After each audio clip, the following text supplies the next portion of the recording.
2010 BMW 123i. Towed in. Lost power steering and all the warning lights came on when they pulled into work. She ate a belt. Let's fix it. And they're not kidding. It ate that belt. Holy cow. More pieces wrapped around the pulleys. So clean all that off. Check all the pulleys first. Make sure they all spin, and all of them spun and sounded good. Now your situation may vary, but for us, O'Reilly sent us the wrong belt. So now you call them back and tell them to send you the right belt, because it's not a K070733. Belt a KO60785. So let's put the right one on. This shit all back around them pulleys. Key in the slot.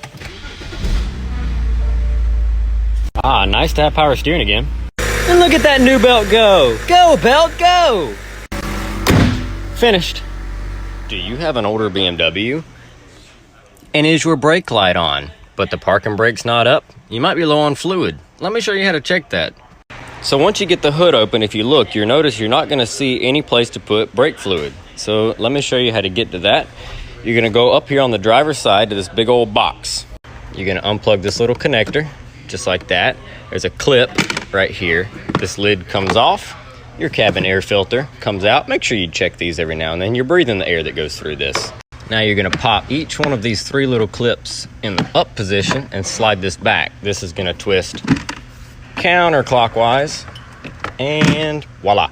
There you go. Grab the box here, pull up and away, and ta-da! There's where your brake fluid goes on a BMW. This is for most older 3 and 5 series cars.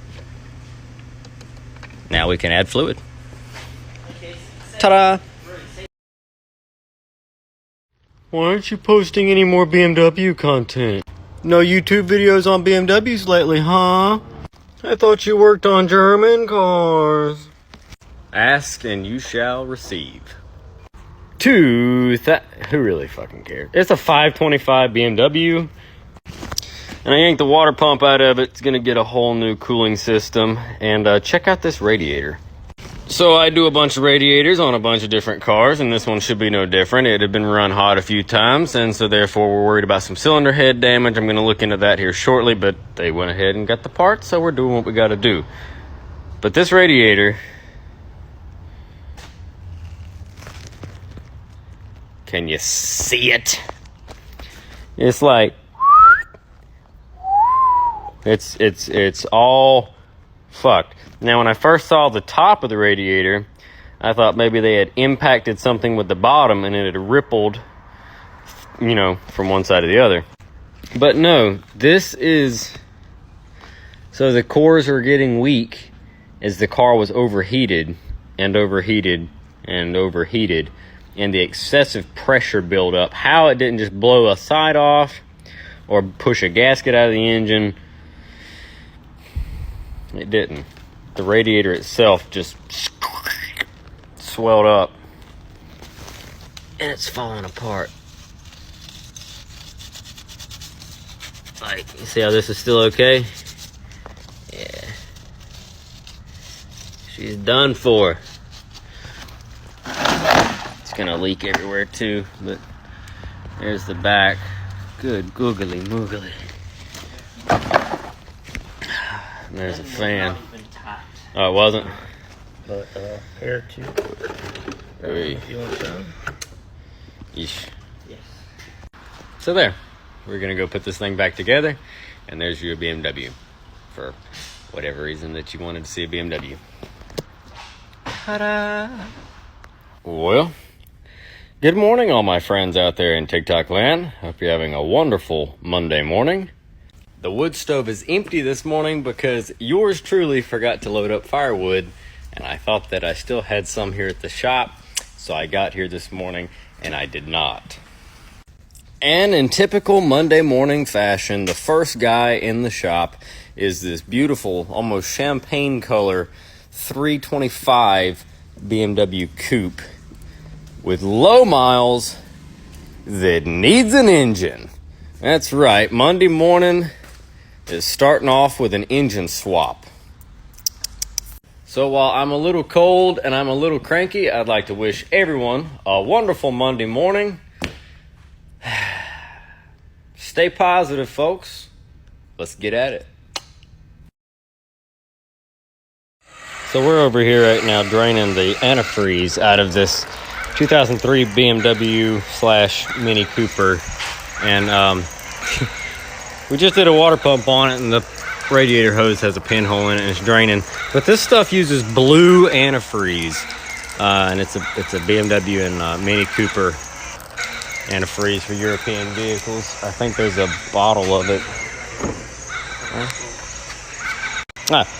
Right here it is. Peak European Vehicles Blue 50/50.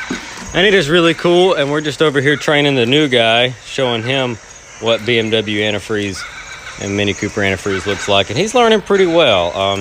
He ate a coworker earlier, but besides that, everything seems to be going good. So we're going to get this Mini Cooper buttoned up today and send it out of here. And hopefully Ted over there won't need any more people. All right.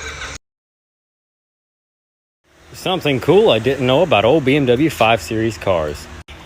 While pulling this car apart to save all the good stuff to sell, I noticed a little cable that was attached to the bottom of the seat bracket.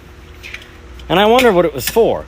Well, this cable is hooked to the seat bracket, like I mentioned, and as the seat goes forward and backwards, this cable goes out and back in. But where does it go? So it goes in here, up around through a system of pulleys, all the way up the B-pillar to your seat belt. And as you slide your seat forwards and backwards, this moves in correlation to your seat belt. So I wonder why they never had a thing you could squeeze and adjust right here. Because it's made into the bottom of the seat, so it does it automatically. How neat. And cue the Saturday morning radiator replacement in a G35. Let's do it. Boop.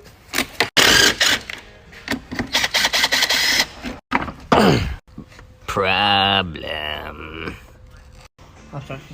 Ooh. Drip, drip, drip, drip, drip.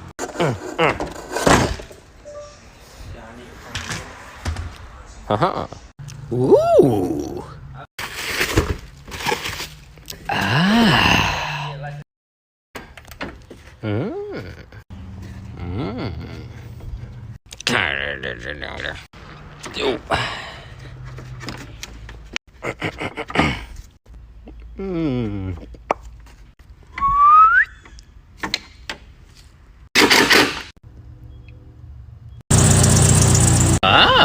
Boop. Done.